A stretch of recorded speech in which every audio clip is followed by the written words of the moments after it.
All right, welcome to Westworld, season 3, episode 2, The Winter World. The War World. The war. It's Why didn't they call this one the War World? It's not much I did. winter going on. Sorry, I'm sorry. It's actually not called the Winter World. It's called the Winter Line. Oh well, Whoops. I was like, "What's the Winter Line?" Here we go. Here, you can have audibles right there in the podcast. Yeah.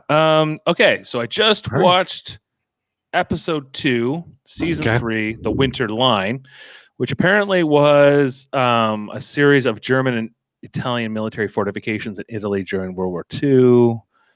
Something, something. So, referencing the fact that this was set in Italy. So last week I called it not Nazi occupied France world, but now it's actually Italy world, I guess, or Italy in World War II world. Which makes more sense. I mean, just from the preview, it looked pretty warm. It looked like more of like a South Mediterranean type climate.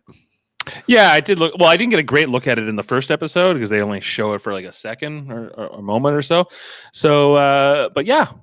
Okay. So first off, this was a better episode, I think, of the show than the first episode was. I think the fact that the show is called Westworld. I think we have a certain expectation now that the show is going to sort of exist in this world. So for the first episode to be this like outside world one with in the Aaron Paul, I don't know. I think if you could have found a way to reverse these two episodes, you should have probably done that. I think that the Dolores and Aaron Paul episode would have worked better as a follow up to the premiere if this had been the premiere. I guess they needed to do it the other way around because they needed to set up a couple things. One was this Sirac guy, this co-creator of the AI. So we needed to sort of set that up in the first episode. I guess we had to set up sort of what Dolores was up to. And also there was this, like, I guess Bernard's story was continuing. So if you had done that the other way around, maybe that wouldn't have worked as cleanly. Mostly that reveal that Maeve was in a construct. She wasn't actually operating as a host. That's what we're sort of led to believe early on, and that Maeve and what's his name, Hector, is that his host name? I believe so. That they were like sort of like captured and put back into the system. And then we meet. We see Tom Sizemore again as Maeve is trying to kind of do the same thing she did in season 1, which is kind of overcome the system. But there's a couple clues here that maybe things aren't right. The fact that those two tech guys that followed her around for most of season 2 didn't recognize her, and there's a couple other things that things were looking a little fishy. But yeah, like I thought that this was good. I thought that the whole like simulation idea was interesting. And bringing back that Tom Sizemore character was interesting, even though he was just a construct version of himself. And Ashley Stubbs. They hinted. Yeah, Hemsworth. He's a host. He's a host. Well, they hinted very strongly at this at the end of season 2, like because he helps Dolores in the Tessa Thompson body escape, right? I don't know if he helps her as much as he kind of looks at her and goes, I know what you are. He kind of like, he looks at her and he goes, and he kind of gives her a little like, yeah, I'm like you. It's all through looks. There's no words, right? Like, yeah, it's completely like subtext, and they come right into it. Like, so Bernard makes it to Westworld. He finds the old Anthony Hopkins house. He goes to the secret lab, and then he ends up with he finds Ashley Stubbs in the room of all of the hosts, and he's apparently committed suicide. But Bernard's presence, I guess, awakens him because he kind of botched the job. So I didn't think that hosts could kill themselves in this way, like by shooting themselves in the head, because Maeve shoots herself in the head in this very same episode. Even though it's not real, it's led to believe that like their little pearl is kind of protected by like this shield, so they can withstand bullets and stuff going through their skulls and whatever. So Bernard says something to him like, "Oh, you were trying to explode the charge in your neck. So I guess maybe there's a battery pack or something maybe there. Yeah, I maybe he don't was know. trying to like decapitate himself. But why not just decapitate yourself then? Like, Yeah, well, okay, and so they come right out. So there's no, I guess that they feel like the reveal was sort of at the end of season 2, so they just kind of drop it here. Okay, yep, he is a host, and his mission the whole time was working for Anthony Hopkins, right. Robert Ford. Robert Ford, my job was to protect you at all costs. Like that was always my prime directive. And once you were out of Westworld, I had nothing left to do. I don't know. I have to go back and watch the first 2 seasons to see if that tracks really. You I think don't. it's retconned a little bit? I think so because I didn't see like that much of overt intention ever from the Ashley Stubbs character. He never came across as anything but a human to me until that final scene where he kind of lets Tessa Thompson, the Charlotte Hale version of Abernathy, Dolores, go by. So that was I like, always thought he oh, was. I always thought he was piss poor at security. So like that kind of made sense when they kind of hinted at it last season, and when they confirmed it this season, I was like, oh, okay, that makes sense because you were always kind of pretty shitty at locking the park down and stopping the chaos. He was not very good or efficient at that at all. so Robert Ford installed him to be intentionally bad at that. I At guess that that time, tracks. maybe, yeah, because like all the stuff starts going into chaos once Robert Ford kills himself. So Yeah. Yeah, I get. Yeah, like so. I guess that was always part of the plan. And so, are we to believe that Ashley Stubbs always knew he was a host the whole time? He kind of understood what his purpose was. that's what he says. Yeah, I don't know. I think it's like it's. I don't know if it really works for me. I have to go back and watch those first 2 seasons and see if this makes sense at all. I don't think that that's how they originally wrote this character. I think that that's sort of been added on. And I'm like, okay, so if he's a host now too, who are the humans on this show?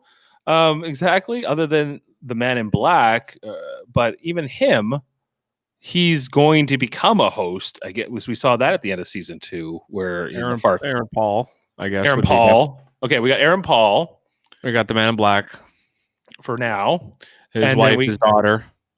well, no, his daughter died, right? Right, so she was human, though, is what I'm saying. For a Like, no, but I mean, who's human anymore? It's just Serac, this new guy, this new villain we meet in this episode.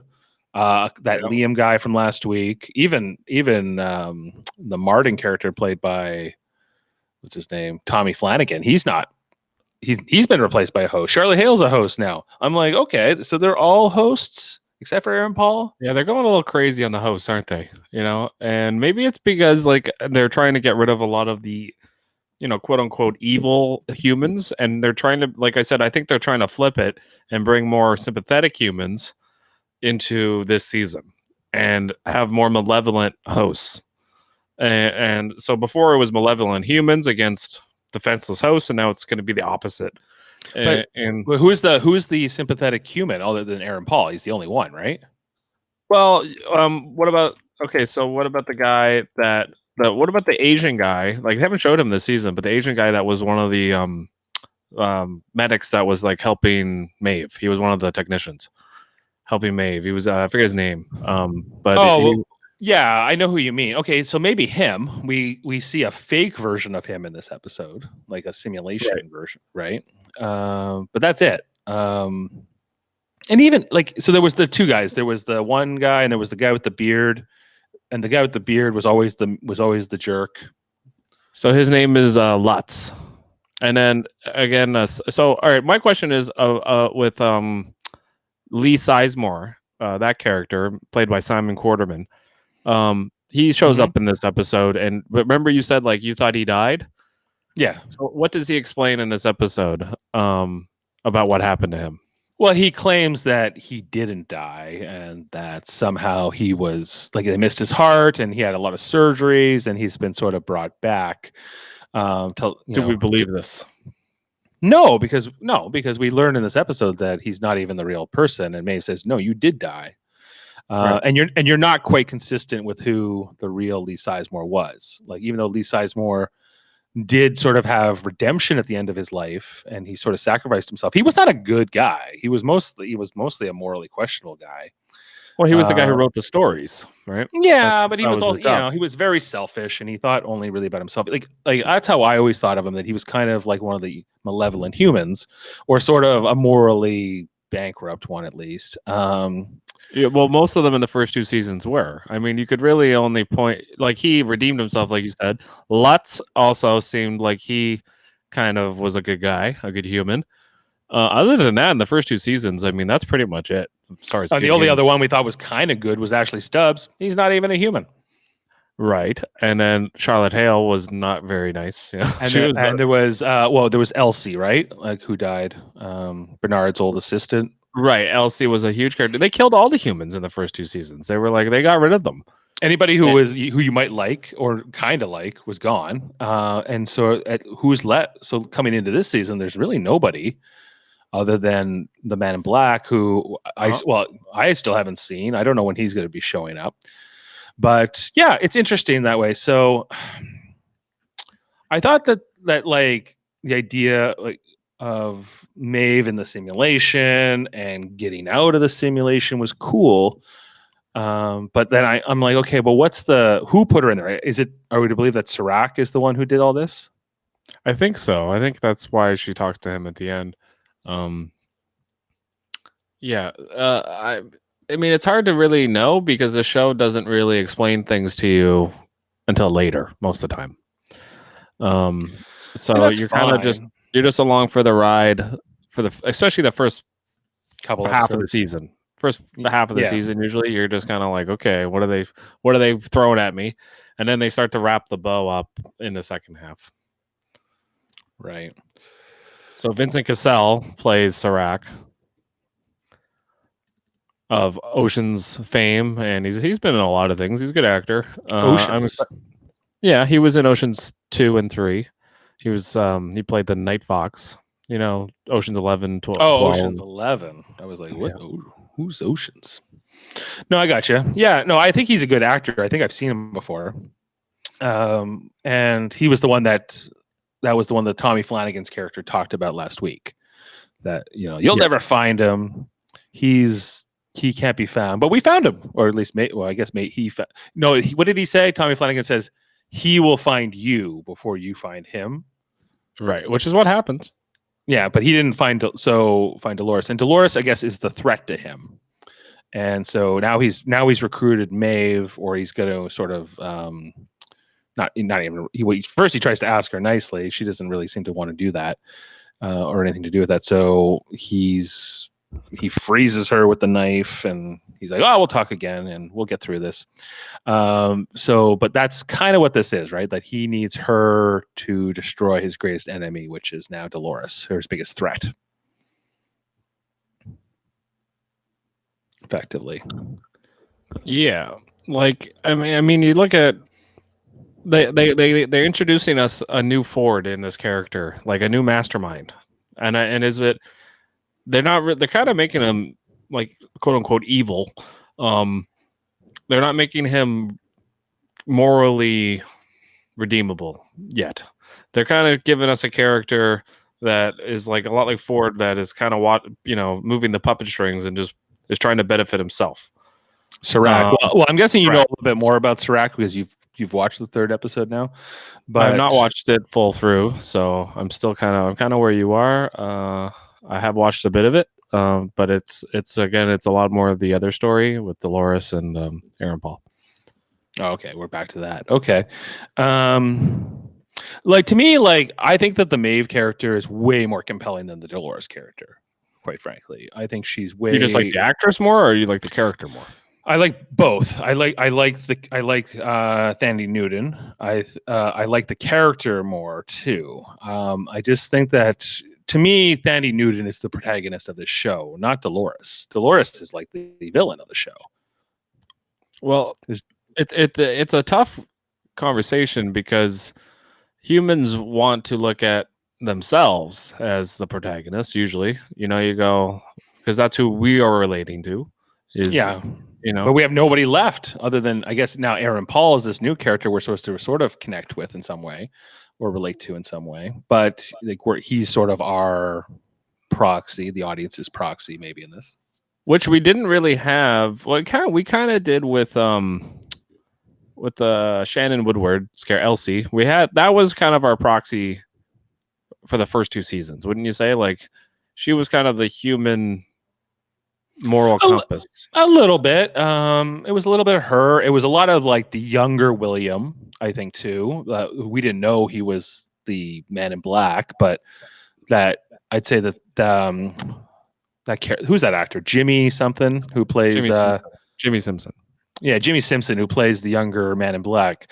I think in the first season, I think he's our human allegory, sort of the character we're meant to connect with, because he's in this Westworld, but he kind of comes to see that the hosts are not as bad maybe as they think, until he like has that complete flip where he's broken by realizing that Dolores is a machine, or coming to grips with the fact she's a machine, doesn't remember him. She has her sort of loop, and that sets him on his path of self-destruction and whatever.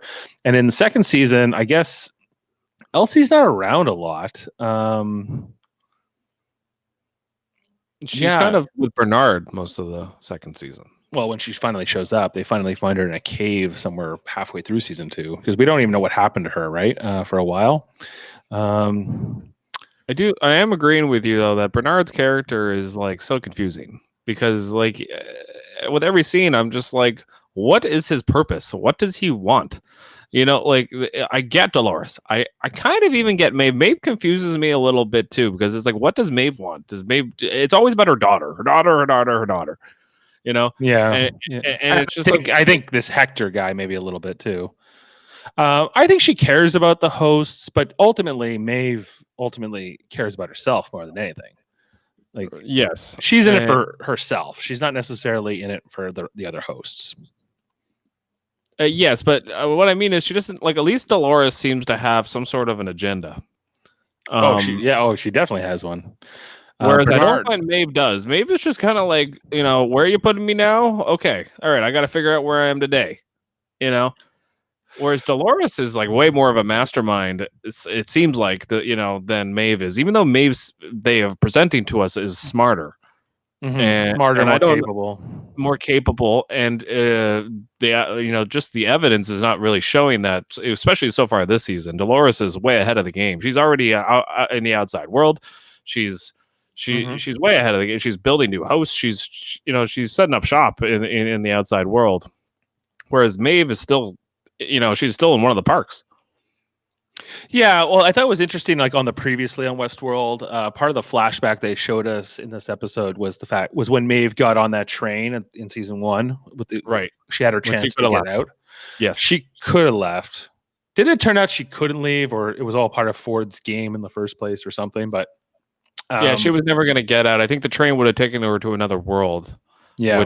Which also makes me think that Dolores didn't leave, It's possible. Well, that whole simulation within a simulation teaser last episode, I think, is going to come back. But I think, like, even though we know Maeve ultimately was kind of a puppet in that game and wouldn't have gotten out really, like if she hadn't chosen to go back, what would she have done on the outside world? I don't think she would have been like Dolores and has started this quest to free her people or anything like that. I think she just would have kind of gone off and lived her life and done whatever's good for her. But ultimately what we learn in that scene is that she's drawn to this like daughter who's not even really her daughter, but this other host she was in a narrative for a while with. Right. Which I've never understood. When she got all the intelligence upload, you would think that like her emotional attachment to that character or her daughter would have went down, but it went up. It went up. And, yes. Which Dolores, her empathy for other hosts is not quite where Maeve is, True. Sort of Dolores definitely has like a greater good mentality. And she'll sacrifice. Well, we saw what she did with Teddy, right? Like when Teddy, right? So we kind of know what she's capable of. I guess Maeve has more of a moral compass. Like ultimately, Maeve is more going to do the right thing. And I think the same is true as for Bernard. Like they ultimately are not malevolent, but but what separates maybe sort of Maeve from Bernard is that Maeve is more ruthless than Bernard is. Yes, definitely. But at the same time, like, all right, do Maeve, Bernard, and Dolores in any way have the same goals? Only, I think, to be free, and I think that's their only shared goal, is that they don't want to be sort of slaves to the system. But yeah, but that's really it. Like they all kind of want something different. Like it seems like Bernard, what only thing he wants to do is stop Dolores from hurting people. That's his like mission in life. And he alludes to in this episode that he, I guess he's checking his code or whatever he needs to do. Uh-huh. Oh, speaking of which, what? Yeah, like that whole scene with like him checking his code while Ashley Stubbs is fighting that. We got to come back to that. Right. But yeah, he's checking his code, and his theory is that like, okay, Dolores is the one who got him out of the park, right?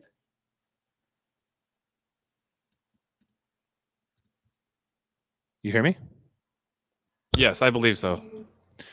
Right. Like Dolores is the one who got him out of the park in the first place. Dolores got him out, gave him a new body, then sent him to meat farming land, I guess, the factory with that fake identity. Right. To be like an undercover. To be undercover to do what? I don't know. But his theory is that Dolores sent him there, or Dolores, he's sort of her like fail safe, like that his job, if she goes too far, is to stop her. That's his goal. That's why he exists. That's what she's using him for. So he's like her safety net on some level. Yeah, but they're not really working at all together because they say that to each other in the first episode. Like we may have some of the same goals, but we cannot work together, is what Dolores says to him. So like why did she bring him out? Why didn't she? Now we don't know what ball she put in Tessa Thompson and what ball she put in Chibs. But I'm guessing one of them's Teddy because she trusted Teddy the most. But she must have had to reprogram Teddy or whoever she put in. Yeah.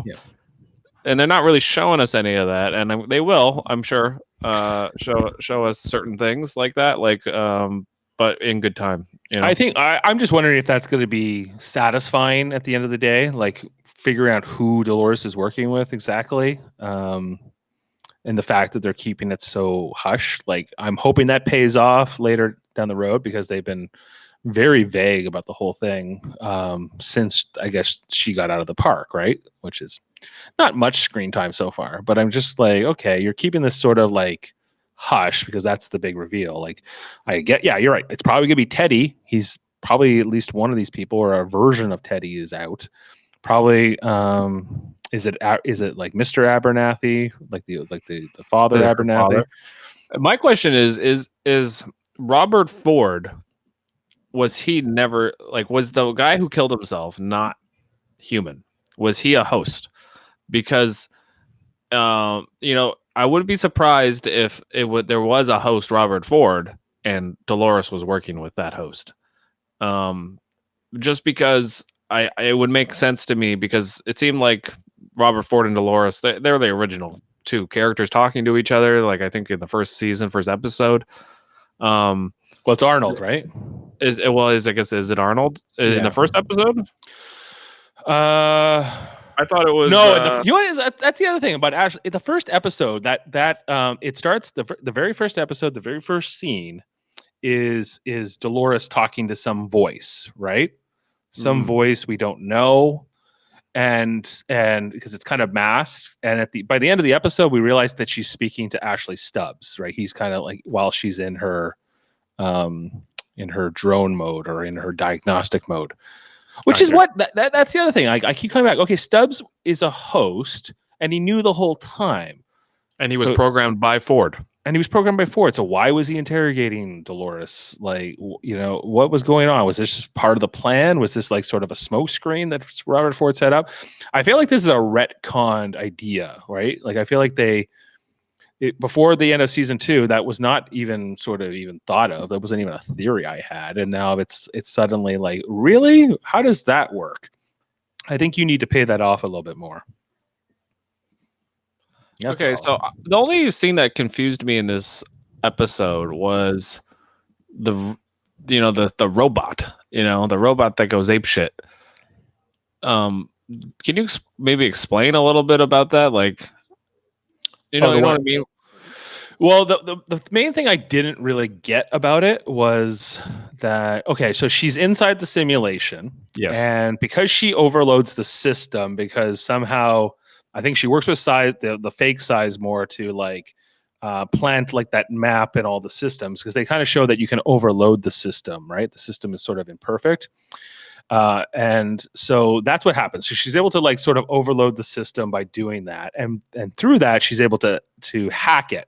And by looking, now I don't know if that makes any sense, but that's how it's explained. And then she can look outside into the real world through the security cameras. Everyone's moving very slowly because computers think much faster.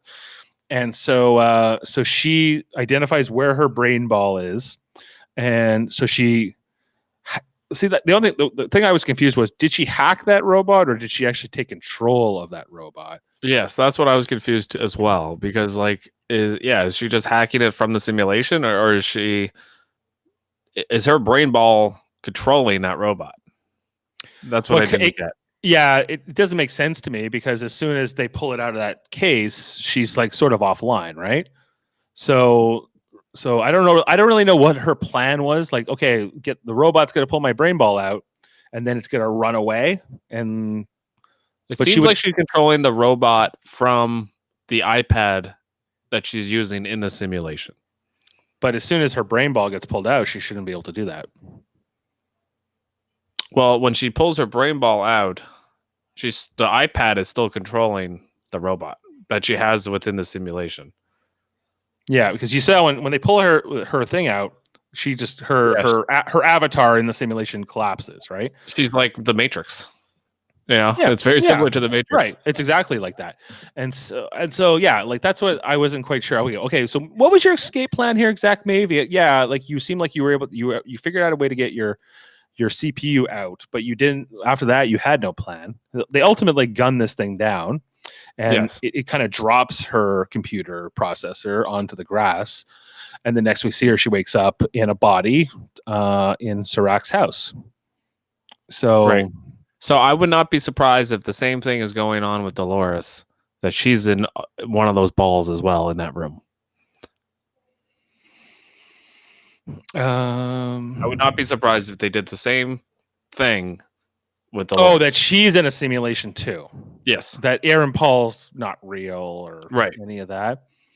Maybe, but like I don't know. Aaron Paul has this backstory and all this like stuff. Like they set up with Sizemore. Like they programmed him so well, he doesn't know he's fake. He thinks he has had Right. this whole life.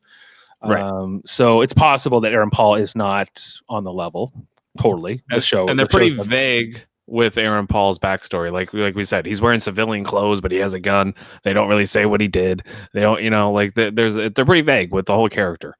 Yeah, and I think we're gonna find out he's something else, or maybe he was a host. I don't know. Like it would be consistent with the show to make every character a host eventually, sooner or later. Every character is a host or dead.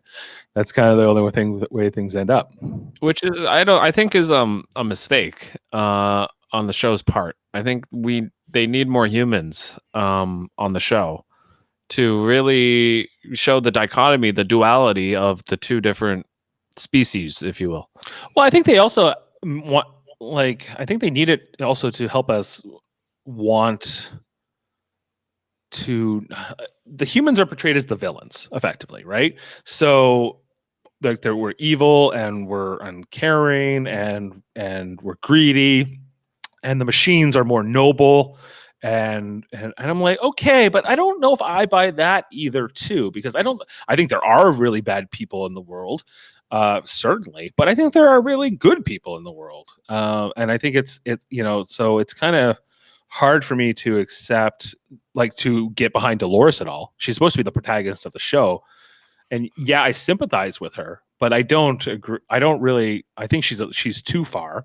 That's why I identify more with the Maeve. Maeve is more just like a live and let live kind of a character who is more just kind of out for herself. And then Bernard is just obsessed with Dolores not hurting people, and beyond that, that's it. That seems to be his only, like, I guess, and to be free. But I think Bernard seems to be driven by what Arnold's motivations were, which was to he didn't really like. Wasn't Arnold kind of not really keen on the whole idea of the park and what humans could do to the hosts, and he didn't really want it to go down that road, right? Like Robert Ford, that was more Robert Ford's bag. well, yeah, what Arnold ultimately died because he wanted to prove that they were more than just machines, that they were Right. real people. He wanted to prove to Robert Ford what they were doing was wrong, and he didn't agree. But like, after 30 years, he came around, and he now is going to enact Arnold's plan, and that's what the end of season 1 is. Right. And in season 2, like, it's the revolt. The machines are fighting back, but the humans kind of quash them for a bit until the machines sort of triumph at the end. Dolores gets out, Bernard gets out. I think at the end of season 1, when Robert Ford kills himself, I think it's Robert Ford going, as long as I'm alive, I will never be able to allow the hosts to do what they want. Even though that's what he knows that that's what he wants to do. He's like, I can't be around for it because I will just cease all motor functions. I will stop it. It's just his nature. And whereas Arnold was a lot more caring, sympathetic toward the host than Robert Ford was. Robert Ford used them more as puppets. I think initially, but we ultimately learned that Robert Ford does care about them. But yes, he calls them his children. Yeah, I think he knew he was going to live forever, and I think Robert Ford knew that he wasn't going to be the executive director forever because he knew that the board was eventually going to push him out. Right. And so I think that's why he does his plan. He enacts his plan at the time he does in the show, like why he picks this particular moment to sort of set it in motion. And yeah, like and Robert Ford, and then Robert Ford was in like that whole like I'm in your head now, Bernard, and he was sort of like this like evil thing inside Bernard for a while, and then that was it. We never saw him again. Yeah, so a little bit of lazy writing, probably. As good as the show is well written, that it has moments where you kind of go, really. Yeah. Well, the only thing I can think of if they actually are being smart about it, what I think what the smart move to do is to Bernard's talking about how his code is corrupted and he might there's more to this than he thinks. It's possible that that version of Robert Ford that's in his mind is still there, and that's the one that Dolores communicated with. That or that's the one that is actually up to the real scheme or whatever she why ever he was planted where he was planted and doing what he was doing. Yeah, it's hard to know because they don't show us that. They don't show us things like they might show us in the future, and then we might go, well, they retcon that, so like we don't really know what's planned and what's not on the show because it doesn't seem like it's very free flowing as far as sometimes it's very well planned out, and other times you kind of go, did they just shoehorn that in there, or just because they wanted to bring Anthony Hopkins back, or like why are they doing this? It does seem confusing sometimes because maybe the show is each season also its own bow, and there's not a giant bow of the whole series. I don't figure there is. Oh, you mean like an arc? Or? Yeah, I don't think there's a giant arc for the whole series. I just feel like they did season 1, they're doing season 2, and then now season 3. Like it's like they're very different arcs. Whereas I don't see a general arc other than AI versus humans. Well, okay. So who would you say is the antagonist of season 1? Probably the antagonist. Probably the Man in Black, right? Yeah, I guess it would. Yeah, it's definitely the Man in Black for probably the first 2 seasons. He's probably the antagonist. Well, remember that he's not the only antagonist. There's not one or villain. two. There was that B villain in season 2. What was his name? Roland. Yes. Nobody Right. remember, or was it Roland? Or it was Roland, and there was like the Swedish guy. I forget his name. He dies at the end of season 2. It ends up. I think he's one of the. He's one of the. What's that family called from Sweden? Come on, help me out here. I don't know. I don't know who you're talking about. Oh, Gustav Skarsgård. Yes. Carl Strand was his character's name. Carl Strand. Okay, yeah. Of the Skarsgård family. You know, like they're like the doesn't matter. Yeah, I know who you're talking about now. Yeah, so he was like Strand was like the villain of season 2, I guess. And now we have this Serac guy. Serac is. You think he's the villain because he's human? I feel like you still have the idea that the humans are the bad guys and the hosts are the good guys, and we're supposed to be on the side of the hosts. And I don't feel that way at all. I'm I'm begging. not necessarily on the side of the hosts. I'm sympathetic to the hosts, and I cheer for Maeve. That's who I cheer for. Bernard, not really. And Dolores definitely not. The characters that I identified the most with, especially in season 1 and 2, was Elsie. I really liked her. I liked Teddy quite a bit as a host. The Man in Black is I don't like him, but I understand his character. They really fleshed his character out quite a bit from season 1 to season 2, and now they haven't shown him yet in season 3. But I'm begging for it because he's, I think, the most well-defined character they've done. Just because they showed almost his whole life. So you get a lot of a lot more meat to chew on that bone when you get a Man in Black type character. Whereas there's other characters like for instance Ashley Stubbs. We don't really. He hasn't been fleshed out very much. They've really showed him kind of just he was the security for the park, and now they're starting to flesh him out. But is it too little, too late? As far as are we sympathetic toward this character? We don't know this character very well.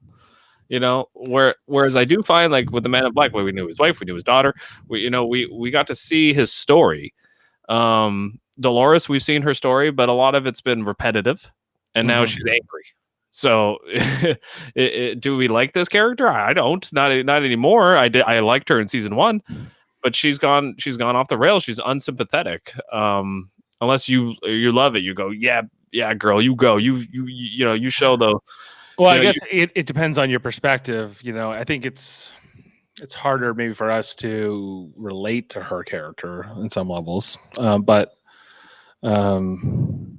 not really, because I can relate to Maeve. I don't know. I think it has to do maybe with a little bit with who Evan Rachel Wood is in real life and how I perceive that person. But Gustav Skarsgård is also from Vikings, and his character in Vikings was actually pretty awesome as well. Right, but the Skarsgård family? Do you know who? The guy from True Blood, right? Yes, the guy who played Eric on True Blood, and the guy who was the Doctor in Thor and the Avengers, right. Avengers 1 and all that. Yeah, so yes, they're all related. They're all related to each other. So, and the guy who played It, the clown. Right. They all kind of look alike too. I mean, it makes sense. They're related. They're related. They're all from Sweden. Apparently, Sweden only has one acting family. Yeah. But yeah. So, yeah, I guess I think more than anything, I need that.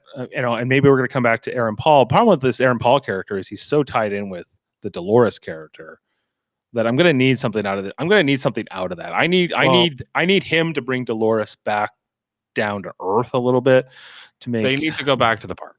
Those two characters. I mean, how much more can they really do on the outside? Or what's interesting about it, right? We don't. Yeah, who do we know on the outside? I guess they could start introducing new characters and flush. Really starting to show us that. But I mean, like you said, this show is called Westworld. I want to see what's going on at the park. I want or I show want me to. new parks and stuff. Like I think that's what we found interesting in the first seasons, and that's what the movie was. That's what like so now they've really gone different, and I think we kind of want to see this world more. Maybe that makes us sick as humans, but that's kind of what I want. Not necessarily. I just think that I want the show to be more centralized and kind of like Lost was. I wanted to see the island. I didn't really care that much about all the flashbacks. I enjoyed a lot of the flashbacks, but I got to a point where they were just doing it because it was part of their format and part of Yeah. the way their show was done. Whereas I think a lot of people would have appreciated just more island time. Yeah, and not having to like cut between flashbacks or flash forwards or flash sideways and everything we had. And sometimes, like, you know, if you just watch that narrative of Lost on the island in its entirety, like I think that may have been more satisfying than all the intercutting, but I guess that's not artistic enough. Um, yeah, like that's why I was glad we were back in Westworld. I guess there's something to be said about a familiar setting as well. Yes, but because they've spent a lot of time to show us what this world is and show us the characters within it, and it's just familiarity. Now in Lost they did this too. They introduced a lot of new characters, but they didn't do it on the outside world a lot. It was always characters that are on the island, and then they interact with certain characters that aren't on the island, and then back to the island. Right? That's Right. fine. What they're trying to do in this season, it seems like, is have two worlds, have the outside world and have the West world. And I just don't know if they're gonna be able to land the punches with the outside world enough. So, But like I said, I hope Aaron Paul and Dolores go to the West world soon. well, I don't even know what's going to bring us. I don't expect to have any scenes in Westworld or any of the parks next week or the third episode, because Bernard and Stubbs are on their way to find Liam. Right, that's their mission. Like I guess we're going to see Maeve talking to Serac about whatever his plan is in the real world, and then we got Aaron Paul and Dolores. So nobody's at Westworld that we know of. No main character. Not like we don't really know where the Man in Black is right now. I guess he's the big question mark at the moment. But Well, yes, and to me, he's the character I want to see the most. He's my favorite character on the show, but I normally like the villains. Like, I just find a show is usually only as good as its villain, and this show, who's the villain? I mean, right now, of what they're showing us, I mean, you could argue it's Dolores, I guess, but like you said, I think they want you to like Dolores, the way they shoot her, the I way think they want you to cheer for her right. on some level. Like when she was, killing all those guys last week, I liked that. Like I don't know any of those guys; they seem bad. They were going to just kill who they thought was just some woman, right? Like really randomly, that they're really sketchy people. So yeah, like military like guys, generic guys in black SUVs, sure, whatever, kill them. But I think I want to see more of a villain. Yeah, where is the Man in Black? I don't know. It's shocking to me that he hasn't shown up yet on some level. Because he is the big bad of the show, at least that's how they've portrayed him. And But I don't necessarily believe he is. We know he survived, right? I believe he's in season 3. I believe he is. His season 2, like last we saw of him, like not that flash forward where he's in the future or whatever, but we saw that he was like wounded and he was lying on that like hospital bed. I thought like Ashley Stubbs like made eye contact with him for a second or something like that. Does that ring a bell? Yeah. I think he's going to be for sure in next week's episode.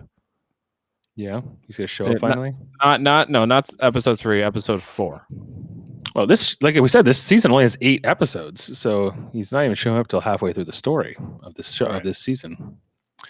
I mean, I would I wouldn't even mind going back and showing me more of the Jimmy Simpson Man in Black, and showing. Yeah, they gave us a little bit of that last year with the flashbacks with his like father-in-law or whatever. Right. They do a little bit of it, but then they bring it right back to Ed Harris, and that's fine. I love Ed Harris, but I just want them even more to flesh out these characters, because I do find the show has a problem of pushing the narrative along versus building the character.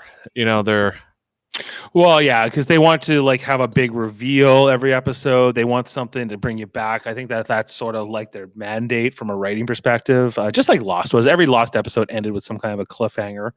The Westworld is not so blatant with that, but I think that they try to hit you with something big. Like in this episode, it was like, oh, Maeve's in a simulation, her brain ball's gone. That's right. Oh, whatever. It's this new character that's pulling the strings, and is he the new bad guy? And yeah. The first episode, I guess the big reveal was, the whole Tommy Flanagan switcheroo. Yep. So yeah, like I think they're going to have that in every episode, no matter what. But yeah, I agree with you. Sometimes I'm like, just take a quiet moment, and kind of explain to us what are the pieces on the chessboard, especially now. Like I'm in the first two seasons, I was more clear. I was like, okay, the hosts are oppressed. They're trying to like revolt. Robert Ford has this plan. There's a lot of mystery to be revealed here. I don't quite know what the mystery of this season is yet. I guess the mystery is what happened to Bernard, what's going on with his code, and what's Dolores up to. I guess those are the only mysteries. Yes, and the theories that we're having, that are they in simulations like Maeve is? Is Dolores and Bernard, did they actually leave? And if they did, to what end? What are they trying to accomplish other than free their kind? Now, does Dolores want to eradicate humans? She knows she can't do that. She's said multiple times that we're outnumbered. So is her plan just to build a massive amount of hosts in the outside world and then take over? Is that her plan? I could see her, like, what was Magneto's plan in X-Men was to build what was that island called? Genosha, I think it was called. He wanted to create, like, Magneto ultimately wanted to create like a civilization for mutants, like have their own country. So maybe that's what her goal is, to create some kind of like host nation of some kind. Perhaps. Yeah, maybe she just, like, that feels like more like what Maeve wants. She just wants like an exiled place to live where she doesn't have to be oppressed anymore. Dolores wants revenge. She's out for blood.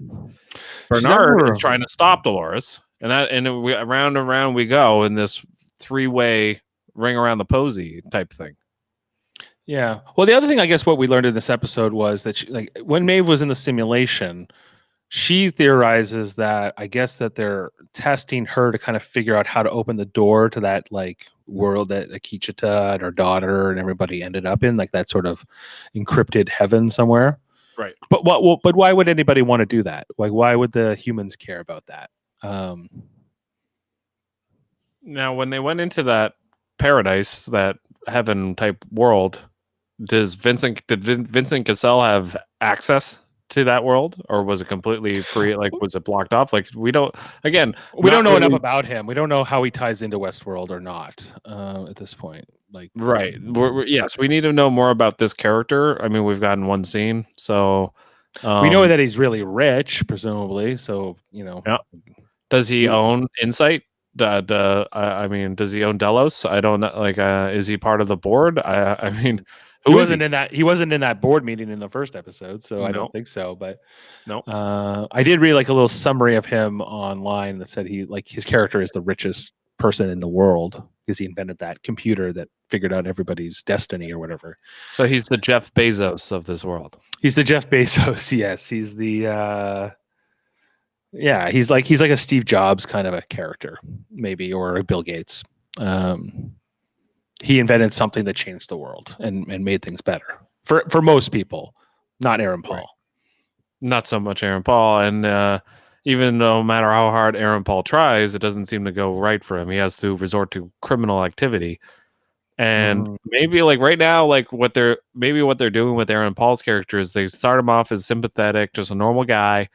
And he might just go full out heel turn and be like Dolores's Teddy. Yeah, maybe like the point of the show is that not that the humans are evil, but the rich humans are evil.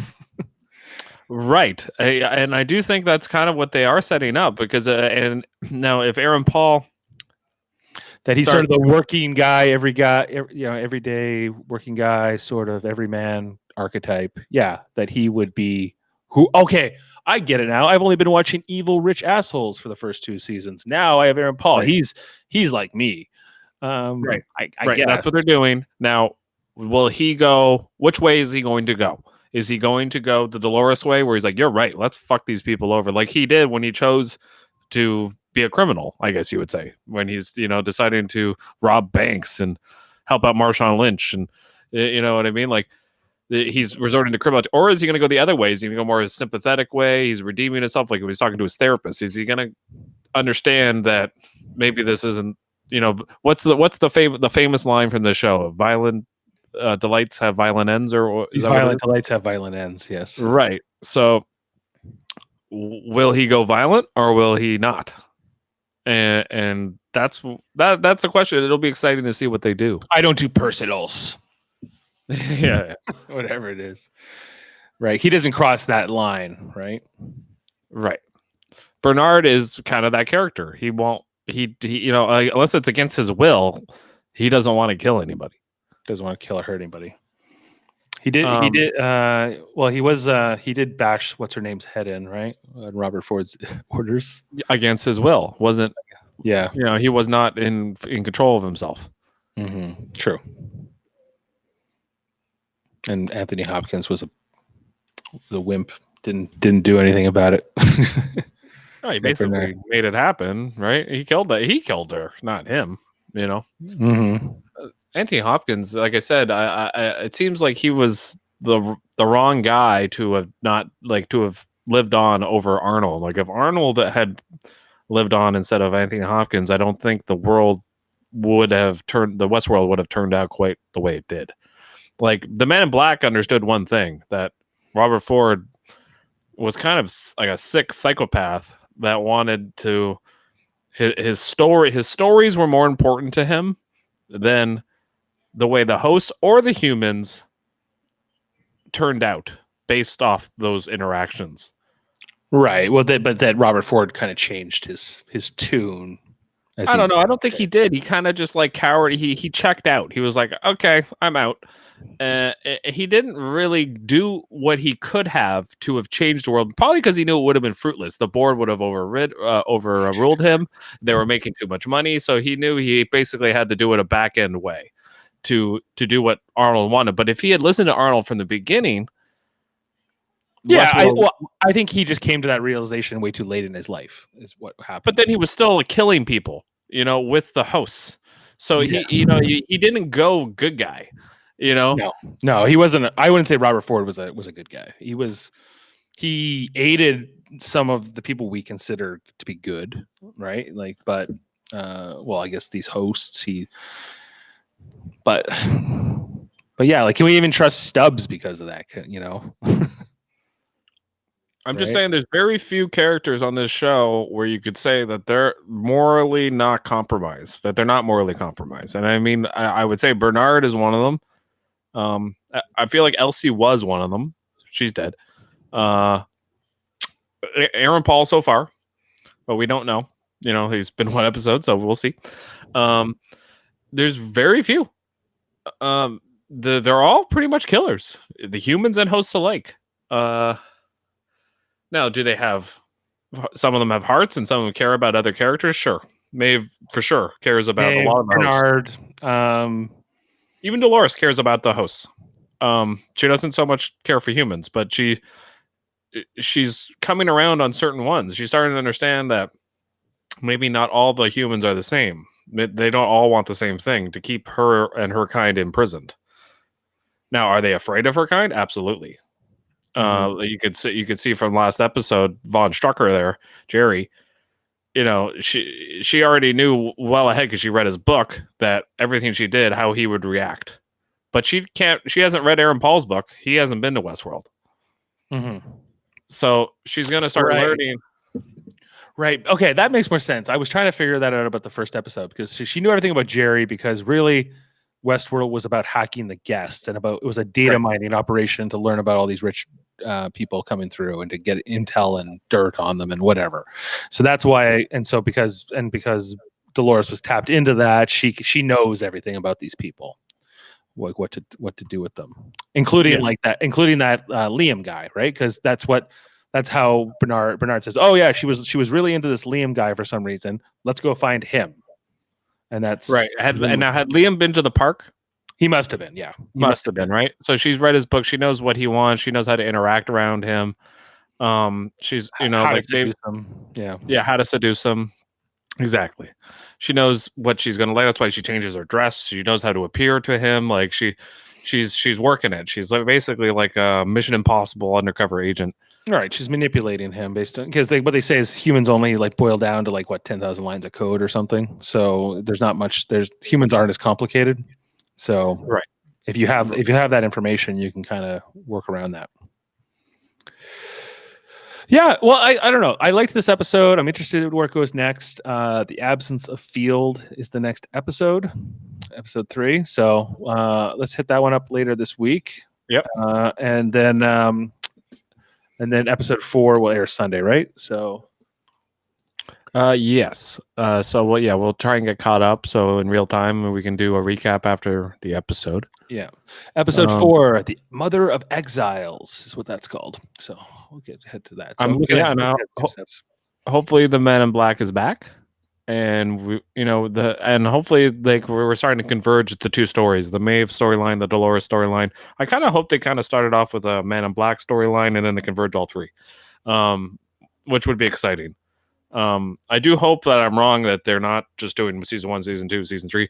I hope there is a series arc, and I hope they maybe like you saying like maybe they're shoehorning Stubbs in, but maybe hopefully it's for a purpose. Mm-hmm. And I do hope that they pay it off. This show does pay off the end of their seasons very, very well. So we'll see. Yep. All right. Well, that's been watching Westworld, everybody. So hey, are we gonna go watch Survivor and then we're gonna do that one? Yeah, sure. Okay, so let's go do that. Let's watch Survivor. Winners at War in Westworld. It's a merge. All right. It's a merge tonight, so let's do it. Okay. Thanks everybody. Talk to you next time. Bye.